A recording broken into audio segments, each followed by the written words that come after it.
अस्सलाम वालेकुम नाज़रीन, दुनिया भर से मैं आपका इस्तकबाल है। मैं हूं डॉक्टर अब्दुल मुगनी सिद्दीकी।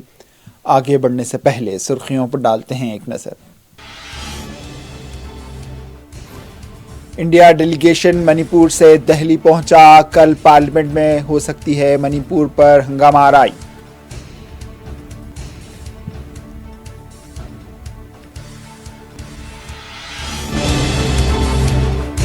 पार्लियामेंट में मोदी हुकूमत पर दबाव डालेंगे, मरकजी हुकूमत की कोताहियों को उजागर करेंगे। अधीर रंजन चौधरी का बयान।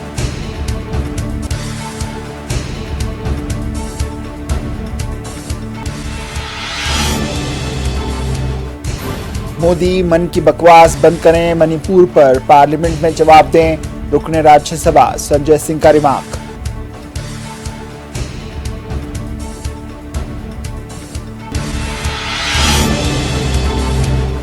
महरम के बगैर मुस्लिम खवातीन की हज की अदायगी की इजाज़त, एक बड़ी तब्दीली। वज़ीर आज़म नरेंद्र मोदी ने मन की बात प्रोग्राम में सऊदी हुकूमत से भी किया इजहार तशक्कुर।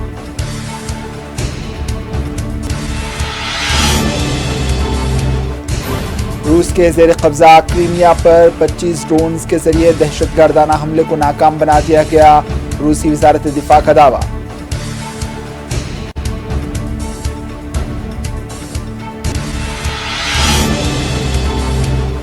और जनूबी थाईलैंड में पटाखों के गोदाम में आग लगने से 9 अफराद हलाक, 100 से ज्यादा जख्मी, 200 घरों को पहुंचा नुकसान।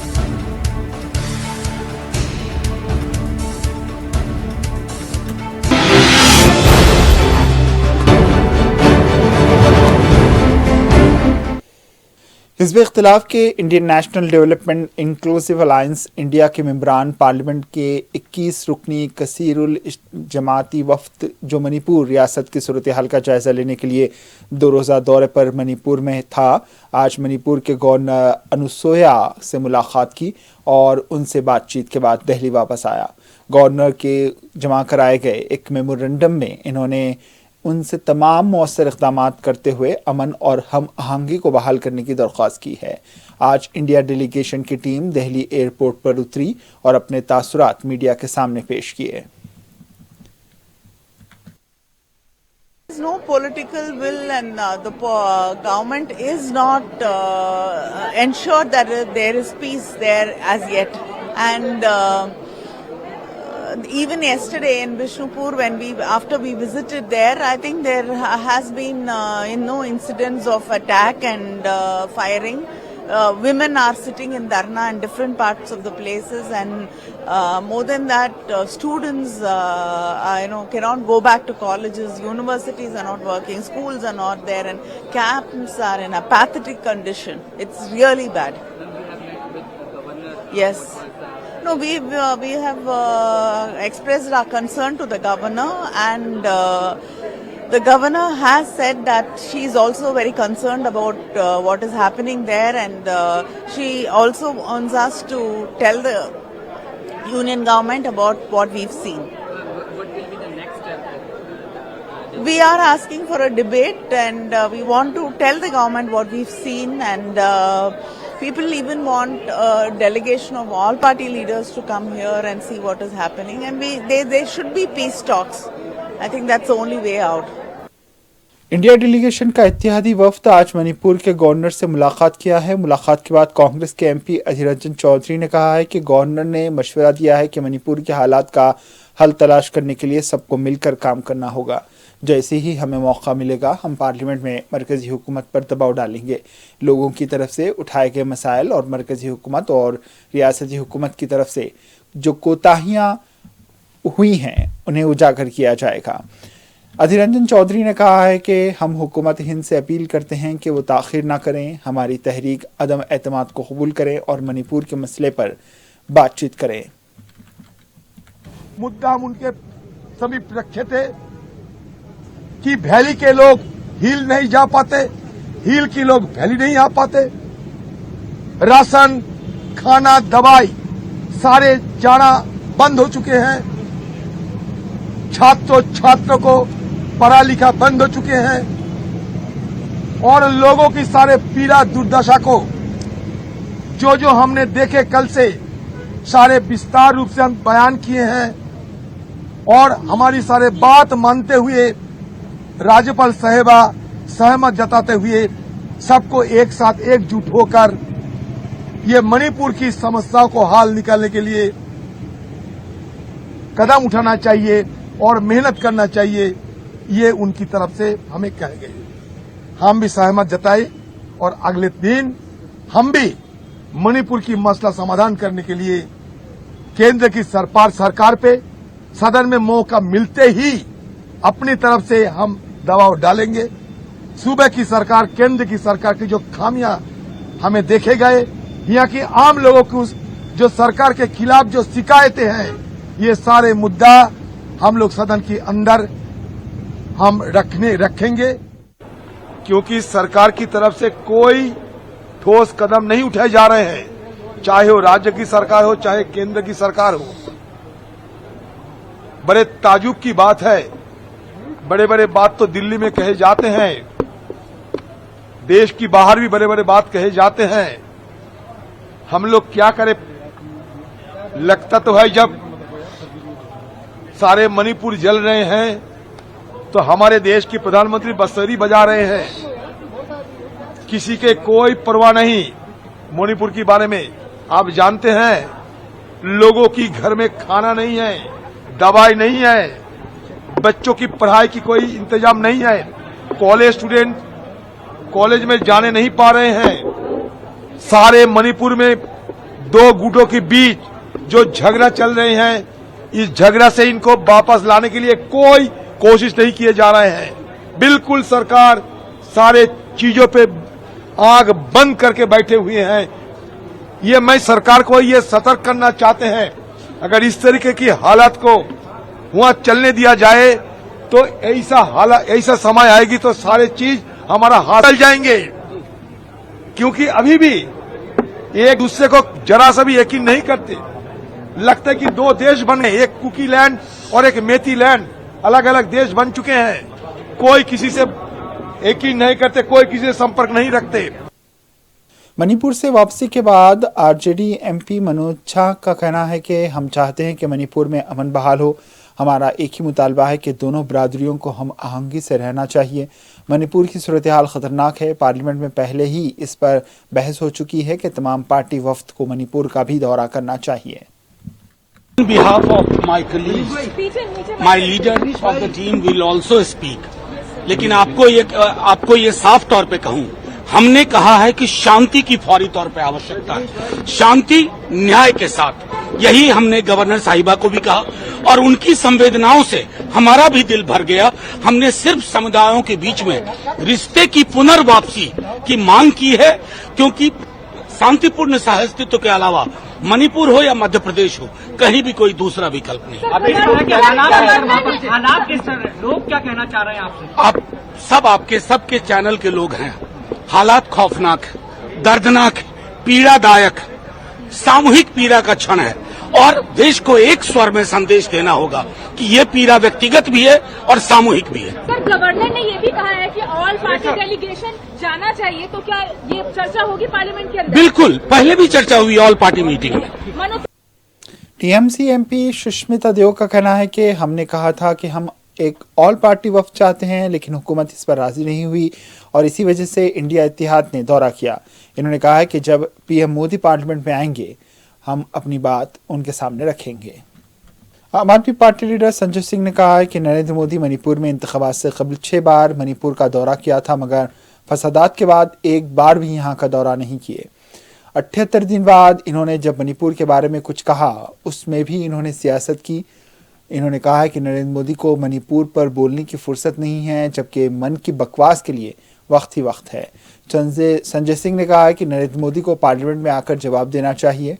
ईडी पर बात करते हुए इन्होंने कहा है कि मोदी एजेंसियों का गलत इस्तेमाल कर रहे हैं। देखिए, चुनाव के पहले 6 बार हमारे देश के प्रधानमंत्री मणिपुर गए। चुनाव के और इस हिंसा के बाद एक बार भी नहीं गए। और सबसे हैरानी की बात यह है कि 78 दिन के बाद 36 सेकंड के लिए देश के प्रधानमंत्री बोलते हैं, उसमें भी राजनीति करते हैं, राजस्थान छत्तीसगढ़ का जिक्र लेके आते हैं। कैसे कोई देश का प्रधानमंत्री अपने आप को चौकीदार कहने वाला, अपने आप को प्रधान सेवक कहने वाला इतना संवेदनहीन हो सकता है? महिलाओं के साथ दरिंदगी हो रही है, हैवानियत हो रही है, बच्चों का कत्लेआम हो रहा है, लोग मारे जा रहे हैं, रिलीफ कैंप्स में रह रहे हैं, मोदी जी पटाखा जला रहे हैं, मोदी जी बूथ मजबूत कर रहे हैं, मोदी जी दुनिया की सैर कर रहे हैं। उनको मणिपुर पे बोलने की फुर्सत नहीं है। जो व्यक्ति हर विषय पे 1.5 घंटा भाषण दे सकता है, वो सदन में आके जवाब देने को तैयार नहीं है। तो मुझे लगता है कि आज फिर वो मन की बकवास कर रहे हैं मोदी जी, तो उनके मन की बकवास में क्या क्या निकल के आएगा देखिएगा। बहरहाल मेरा ये कहना है कि मोदी जी को देश की संसद में आकर जो मणिपुर के सवाल हैं, जो टीम इंडिया का सवाल है, उसका जवाब देना चाहिए। और एक ही सवाल है कि मणिपुर शांत कब होगा, और वो निकम्मा मुख्यमंत्री जो कह रहा है ऐसी वहां सैकड़ों घटनाएं हो रही हैं दरिंदगी हैवानियत की, वो मुख्यमंत्री बर्खास्त कब होगा, मुख्यमंत्री हटाया कब जाएगा। क्योंकि अब तो बीजेपी के विधायकों ने भी कहा है कि भाई ये जो कुछ भी सिचुएशन पैदा हुई है मणिपुर में, उसके लिए सीधे तौर पे जो वहाँ का वीरेंद्र सिंह जो सीएम है वही सीधे तौर पे जिम्मेदार है। तो उसको क्यों अब तक आप बचा के रखे हुए हैं? देखिए, ऐसा है कि सारे तथ्यों की जांच परख होनी चाहिए, लेकिन मैं तो एक ही बात कह रहा हूँ कि जिस तरीके से ईडी और सीबीआई का दुरुपयोग मोदी जी की सरकार कर रही है, आप इसके बारे में क्या कह सकते हैं? मेरा नाम डाल दिया था ईडी की चार्जशीट में, मैंने उल्टा ईडी वालों को नोटिस भेजा तो बाद में कहने लगे कि साहब गलती हो गई, लिखना था राहुल सिंह, लिख दिया संजय सिंह। तो ये सबसे बड़ी बात है कि आज जिस तरह से एजेंसीज का दुरुपयोग हो रहा है, जिन लोगों पे ईडी की जांच चलती रहती है वो बीजेपी में शामिल हो जाते हैं तो कोई कार्रवाई नहीं होती। जो विपक्ष में है उनको पकड़ पकड़ के अंदर डालना है, सरकारों को गिराना है, यही काम है। कांग्रेस लीडर मीम अफजल ने कहा है कि इंडिया डेलीगेशन चाहता है कि मणिपुर में अमन कायम हो जाए। मीम अफजल ने आसाम के वज़ीर आला पर तनकीद करते हुए कहा है कि हिमंता बिस्वा शर्मा हिंदू मुस्लिम के दरमियान तफर्रका पैदा करते हुए सियासी फ़ायदा हासिल करने की कोशिश कर रहे हैं। उनके वज़ीर आला बनने से पहले आसाम में लव जिहाद और धर्म तब्दीली का कोई मामला सामने नहीं आया था, मगर अब इन दोनों मामलों में हिमंता बिस्वा शर्मा की खुसूसी दिलचस्पी पाई जाती है। छत्तीसगढ़ के सीएम भूपेश बघेल ने नरेंद्र मोदी पर तनकीदें की हैं। इन्होंने कहा है कि 90 दिन हो चुके हैं और मणिपुर जल रहा है, लेकिन डबल इंजन वाली हुकूमत इसे रोकने के लिए कुछ नहीं कर सकी, वो बहाने ढूंढ रही है। इन्होंने कहा है कि अगर मणिपुर फसादात के पीछे चीन का हाथ है तो मरकजी हुकूमत को इसके खिलाफ इक़दाम करने चाहिए। इंडिया ने मणिपुर का दौरा किया है जी, किस तरह देखते हैं वहाँ के हालात क्या हैं? अभी आज ही मैं अखबार में देख रहा था, हमारे सांसद पुलोदेवी नेताम के जो बयान उसे देख रहा था, बहुत भयावह स्थिति। हालांकि मेरी किसी से बात नहीं हुई है, लेकिन जो स्थिति है वो बहुत भयावह है। और अब आएंगे तो फिर वो प्रेस से भी बात करेंगे और संसद में भी बात होगी, तो दोनों होगी तो आपकी जानकारी में। एनडीए ने दिखावा करना है इसे,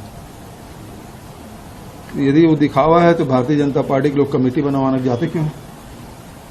मतलब वो कमेटी बना के छत्तीसगढ़ में जाए तो ठीक है, और यदि इंडिया यदि टीम बना के चल दे तो दिखावा है, और वहां तो स्थिति ठीक कर लेना। अभी भी 90 दिन हो गया है, मणिपुर जल रहा है और उसको रोकने के डबल इंजन सरकार कोई प्रयास नहीं कर रही है। अब वो बहाने ढूंढ रही है, वो चीन का, इसका, उसका। मतलब ये है कि आप सुधार नहीं सकते तो दूसरे पर दोष मत दो। तो चीन का भी है तो रोकने का काम तो आपका ही है। ये तो और उल्टा हो गया, केंद्र सरकार के और नाकामी सिद्ध हो रहा है। चीन यदि इस प्रकार से हरकतें करवा रहा है तो भारत सरकार की नाकामी है। हंदर नदी की सतह-ए-आब में इजाफा दर्ज किया गया है। दिल्ली से लगे नोएडा के नशेबी इलाके पानी में डूब गए हैं। यहाँ आवाम को सख्त मसाइल का सामना है। कच्चे मकानात किसी भी वक्त गिर सकते हैं। मुसलसल पानी के बहाव के बायस दीवारों में दरारें पड़ गई हैं। वज़ीर आज़म नरेंद्र मोदी ने मन की बात प्रोग्राम में सऊदी हुकूमत के साथ इज़हार तशक्कुर किया है। वज़ीर आज़म मोदी ने भारतीय ख़वातीन के मकतूब का हवाला देते हुए कहा है कि 4000 मुस्लिम ख़वातीन ने महरम के बगैर हज किया। इन्होंने मुस्लिम ख़वातीन को महरम के बगैर हज की अदायगी की इजाज़त को एक बड़ी तब्दीली से ताबीर किया है। वज़ीर आज़म का कहना था कि इस काम में ताउन के लिए मैं सऊदी हुकूमत से इज़हार तशक्कुर करता हूँ। इन्होंने हज पॉलिसियों में तब्दीली को मुस्लिम ख़वातीन की जानिब से खुशाइन करार दिया है। बहुत ही संतोष देते हैं। ये चिट्ठी उन मुस्लिम महिलाओं ने लिखी है जो हाल ही में हज यात्रा करके आई है। उनकी ये यात्रा कई मायनों में बहुत खास है। ये वो महिलाएं हैं जिन्होंने हज की यात्रा बिना किसी पुरुष सहयोगी या महरम के बिना पूरी की है और ये संख्या 150 नहीं बल्कि 4000 से ज्यादा है। यह मध्य प्रदेश में लॉ एंड ऑर्डर चौपट हो गया है। कमलनाथ ने कहा है कि नाबालिग लड़कों की जानिब से नाबालिग लड़की की इस्मत रेजी को अफसोसनाक करार दिया। उनका कहना था कि ख़वातीन के खिलाफ ज्यादती की शरह में मध्य प्रदेश नंबर 1 हो गया है। उनका कहना था कि यह तमाम शिवराज सिंह चौहान की वजह से हो रहा है। ये बहुत सारी बातें सामने आ रही हैं और जैसे मैंने अभी कहा कि 90% तो ये बातें सामने आती नहीं हैं। अगर वो आने लग जाएं, मध्य प्रदेश तो नंबर 1 है, महिलाओं के अत्याचार में नंबर 1 है, महिलाओं के एक्सप्लॉयटेशन में नंबर 1 है और ये शिवराज सिंह जी की देन है। सर बीजेपी कह रही है कि कमलनाथ जी कन्हैया कुमार के संग मंच साझा कर रहे हैं जो देश के टुकड़े होने की बात करता है। ऐसी बात उन्होंने कभी नहीं कही। ये खड़े हैं यहाँ, बीजेपी ने कहा है सर। बीजेपी तो सब कुछ कहेगी। बीजेपी कमलनाथ के बारे में क्या नहीं कहती। सर अमित शाह आ रहे हैं, अमित शाह आ रहे हैं, खुशी से आए।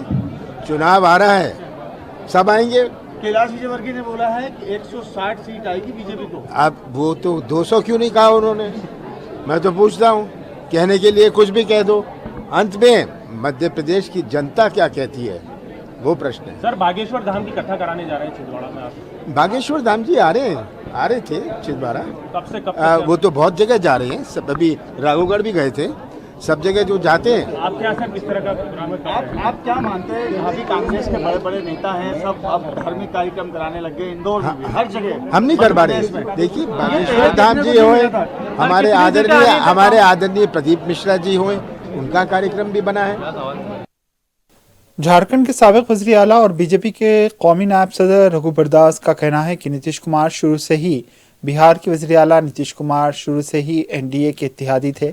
उनका कहना था कि मरकजी वज़ीर रामदास उठावले ने शायद नीतीश कुमार से बात की होगी, जिसके बाद वो ये दावा कर रहे हैं। वाज़ेह है कि मरकजी वज़ीर रामदास उठावले का दावा है कि बिहार के वज़ीर आला और जेडीयू लीडर नीतीश कुमार किसी भी वक्त एनडीए में वापस आ सकते हैं। सदर व्लादिमीर पुतिन ने इतवार को अपने आबाई शहर सेंट पीटर्सबर्ग में जंगी जहाज़ों और जोहरी आबदोज़ों की परेड का जायजा लिया और ऐलान किया कि रूसी बहरिया को इस साल 30 नए बहरी जहाज मिलेंगे। 45 बहरी जहाज़ों, आबदोज़ों और दीगर जहाज़ों ने रूस के सालाना योम बहरिया के तकरीब में हिस्सा लिया। फौजी ताकत का एक रिवायती शो जो खलीज फिनलैंड और सेंट पीटर्सबर्ग में दरियाए नीवा पर मुकर्रर हुआ। क्रेमलिन ने बताया कि तकरीबन 3000 बहरिया के एहलकारों ने भी जमीन पर होने वाली परेड में हिस्सा लिया।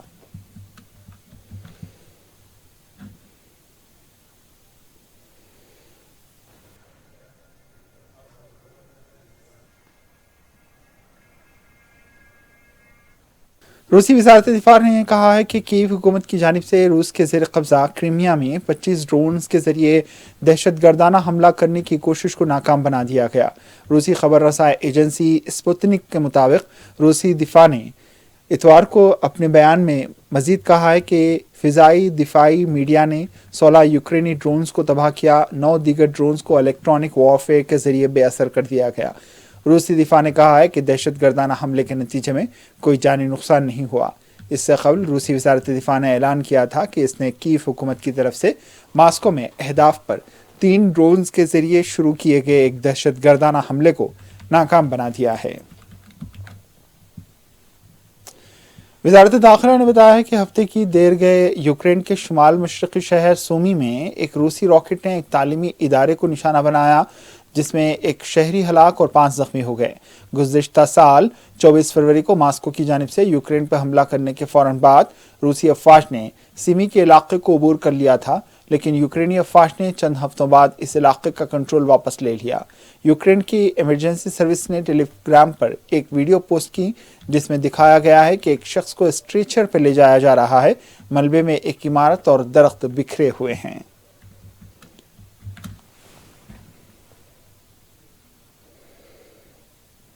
जनूबी थाईलैंड में गोदाम में रखे पटाखे फटने से कम 9 अफराद हलाक और 100 से ज्यादा जख्मी हो गए।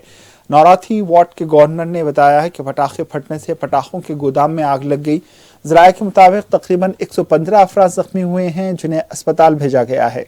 इन्होंने मजीद कहा है कि इनमें से 106 घर वापस जा चुके हैं। गोदाम के आसपास के 200 से ज्यादा घरों को धमाके से नुकसान पहुंचा है, जिससे 365 अफराद मुतासिर हो गए, जिनमें तकरीबन 20 से 30 खानदान एक पनाहगाह में मुकीम थे।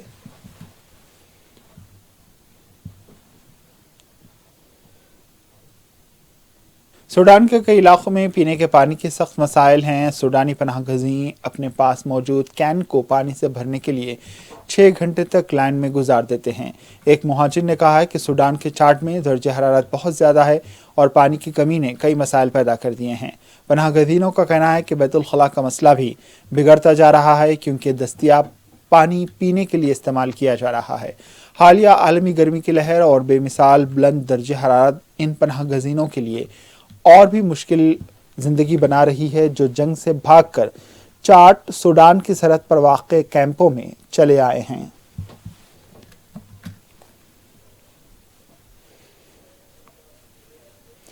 वज़ीर-ए-आज़म बेंजामिन नेतन्याहू ने इतवार को कहा है कि इसराइल 100 बिलियन शेकल $27 बिलियन की रेल की तोसी तामीर करेगा, जो इसके मुज़ाफ़ाती इलाकों को मेट्रोपॉलिटन तुल अबीब से जुड़ेगा और मुस्तक़बिल में सऊदी अरब को ज़मीनी रवाबित फराहम कर सकता है। यह ऐलान गुज़िश्ता हफ्ते अमेरिकी आला हुक्काम के सऊदी अरब के दौरे के बाद किया गया था, ताकि मुस्लिम पावर हाउस और इसराइल के दरमियान मुमकिना बाज़ाब्ता ताल्लुक़ात को आगे बढ़ाया जा सके।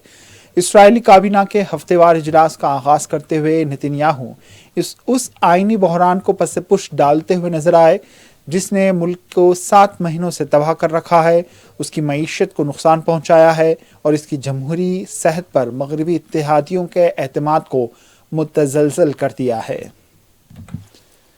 आखिर में सुर्खियों पर एक और नजर।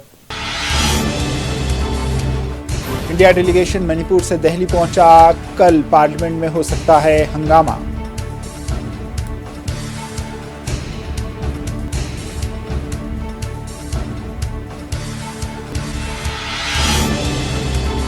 पार्लियामेंट में मोदी हुकूमत पर दबाव डालेंगे, मरकजी हुकूमत की कोताहियों को उजागर करेंगे, अधीर रंजन चौधरी का बयान।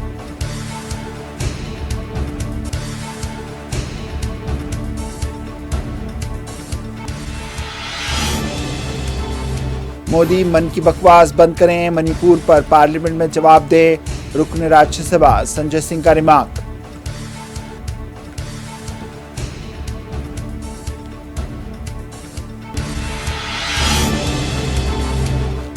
महरम के बगैर मुस्लिम खवातीन की हज की अदायगी की इजाज़त एक बड़ी तब्दीली। वज़ीर-ए-आज़म नरेंद्र मोदी ने मन की बात प्रोग्राम में सऊदी हुकूमत से भी किया इज़हार तशक्कुर।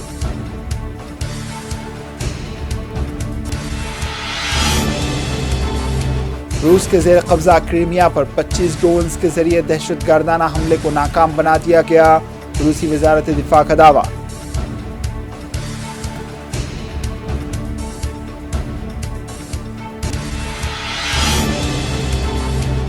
और जनूबी थाईलैंड में पटाखों के गोदाम में आग लगने से 9 अफराद हलाक, 100 से ज्यादा जख्मी, 200 घरों को पहुंचा नुकसान।